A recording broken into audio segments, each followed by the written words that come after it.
दोस्तों, अभी तक आपने देखा कि कैसे एक सास ने कंगन के लिए अपने ही बहू को मार डाला। आगे इस कहानी में क्या होता है हम आपको पूरा विस्तार से बताएंगे, लेकिन अगर आप चैनल पर नए हैं तो लाइक सब्सक्राइब करना बिल्कुल मत भूलिएगा।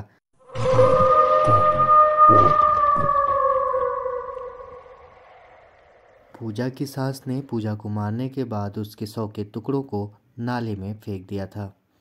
पूजा की सास और उसके सारे भाई मिल के घर की साफ सफाई में लग गए थे।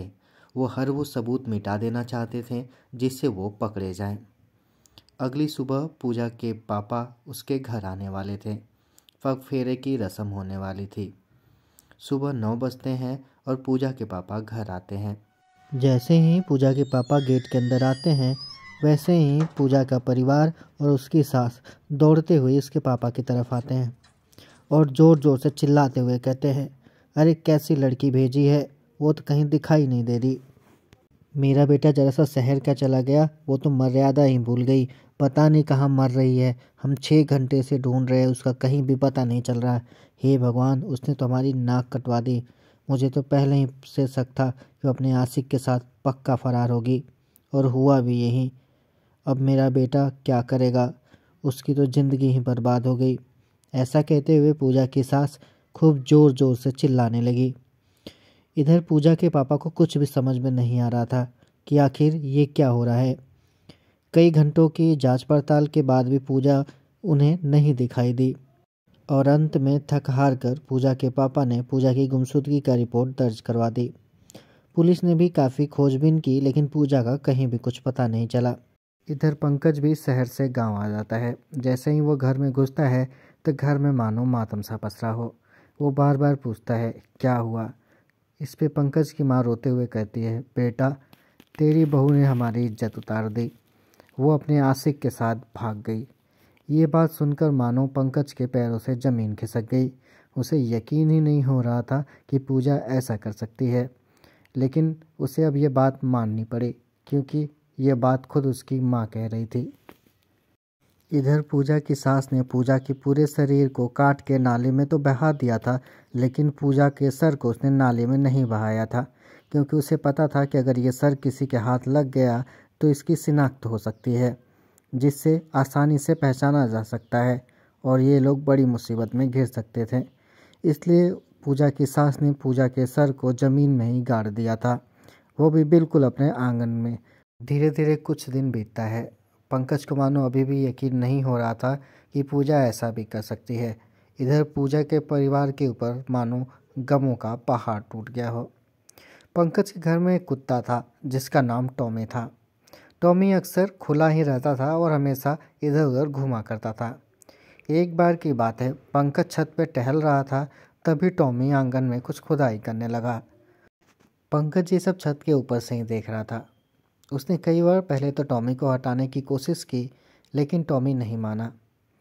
इस पर पंकज छत से नीचे उतर कर टॉमी को हटाने के लिए आगे आया, लेकिन टॉमी लगातार गड्ढा खोदे ही जा रहा था। और जैसे ही पंकज ने टॉमी को हटाने के लिए हाथ आगे किया तो उसके पैरों से मानो जमीन ही खिसक गई।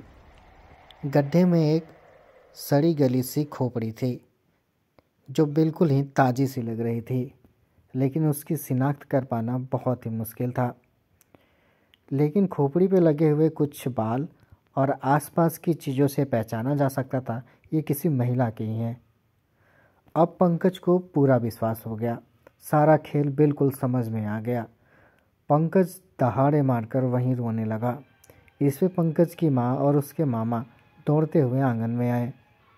ये सब देखकर उनकी आंखें फटी रह गई, मानो उनका सारा राज अब खुल चुका था।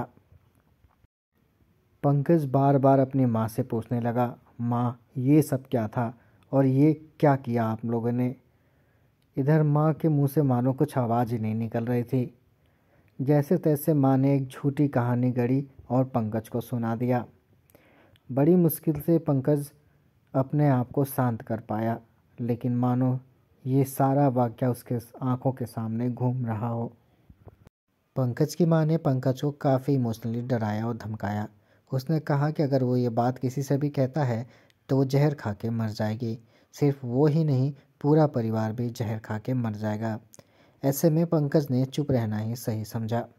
जैसे ही पंकज घर से बाहर जाता है, पंकज की माँ वही चॉपर लेकर आती है जिससे उसने पूजा का कत्ल किया था, और उसी चॉपर से उस कुत्ते का भी कत्ल कर देती है। कुत्ते के शरीर को भी पूजा की माँ ने उतने ही टुकड़े किए थे जितने टुकड़े उसने पूजा के किए थे।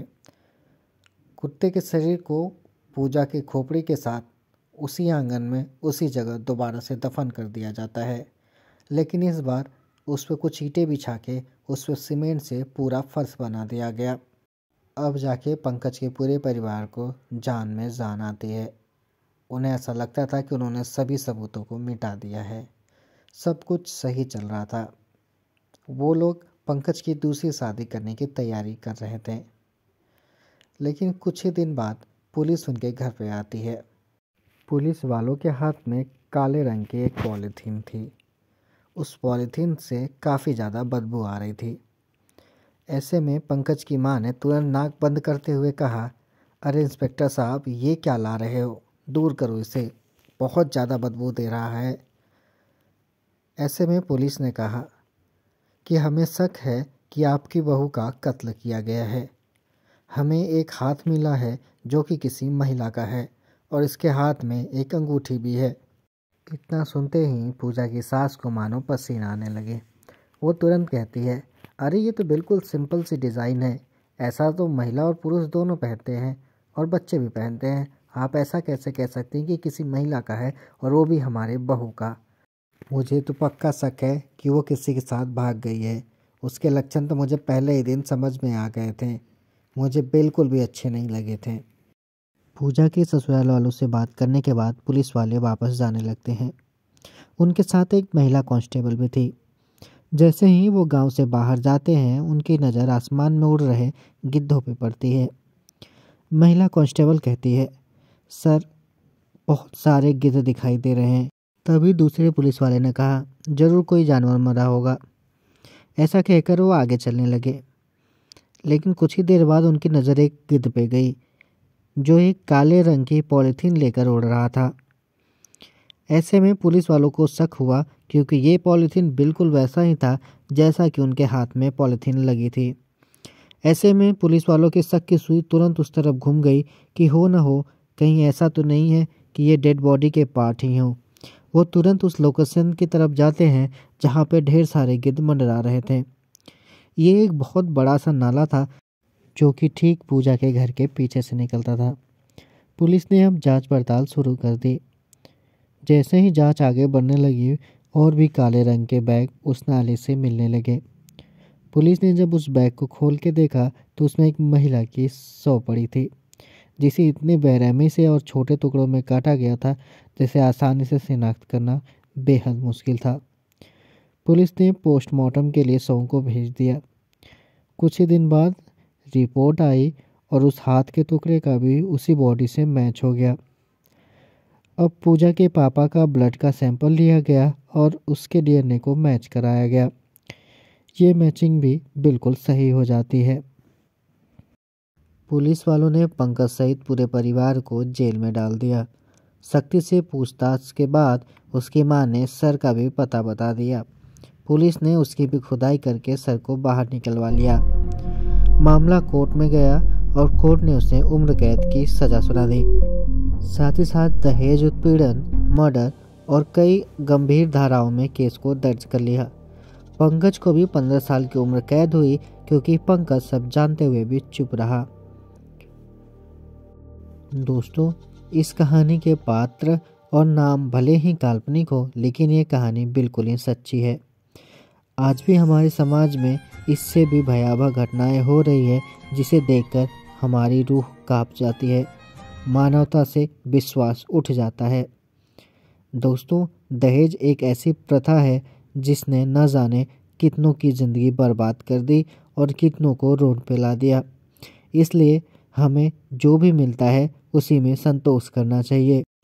आपको ये कहानी कैसी लगी, आप हमें कमेंट करके ज़रूर बताइएगा। साथ ही साथ चैनल पे अगर आप नए हैं तो आप लाइक सब्सक्राइब करना बिल्कुल मत भूलिएगा।